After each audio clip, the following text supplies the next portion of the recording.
Behavioral health medical directors, researchers, FBI agents, judges, and law enforcement spent months examining the connections between mental health and mass shootings. In August 2019, they published their findings. These connections are much more complicated than simple cause and effect. The report considers a wide cross-section of mass violence, including 160 active shooter incidents over a decade from the FBI, U.S. Secret Service information on 28 mass attacks on public spaces from 2017, and 37 incidents of school violence from 1974 to 2000. It concludes that blaming mental illness as sole cause of a mass shooting is inaccurate. If we simply focus on mental illness, we can eradicate mass shooting. It's just misinformation. It's incomplete. Dr. Donald Bechtold served as an editor on the expert panel for this report. On the one hand, there's mental illness, and on the other hand, there's mental not wellness. And the two are different.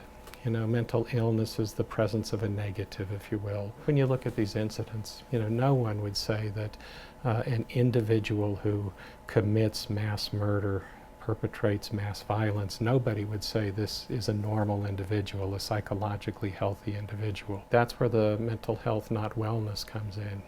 There's a lot that's gone on developmentally with these folks that things that ought to be protective factors for them simply aren't, and things that ought not to be risk factors for them are risk factors. Even research, data definitions aren't universal for mass shooting or mental illness. The report calls mental illness an elastic term. It's defined in different ways in different cases, which makes it hard to measure its exact impacts on violence. Depending on how it was defined, mental illness was present in anywhere from less than 5% to more than 70% of mass violence cases. They weren't all using the same definition of mass violence. They weren't all using the same criteria for what incidences to include and which ones to exclude. Some used a different number of people killed, 3 versus 4 people killed. Others would exclude incidences that involved the death of people the perpetrator knew. They would only do involving strangers. Some only included guns and not other causes. The second thing that varied widely was how they defined what they meant by mental illness.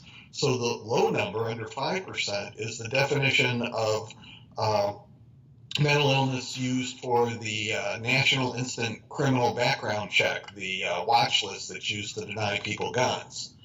The biggest number was the rate of people who appeared to have some kind of emotional distress. There are commonalities between shooters, however. According to the report, the majority of mass shooters are male and tend to racially and ethnically mirror the U.S. population.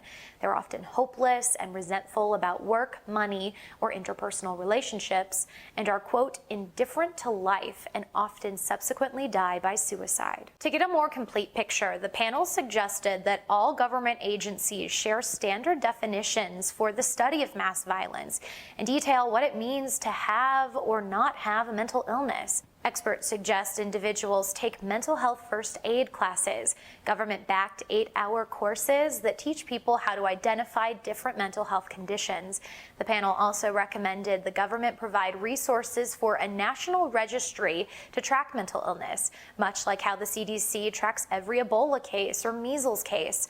And they say the government should consider red flag laws to temporarily remove guns from individuals who pose a high risk of harming others or themselves. This isn't about mental illness. This is about a social illness that's characterized by hatred and anger.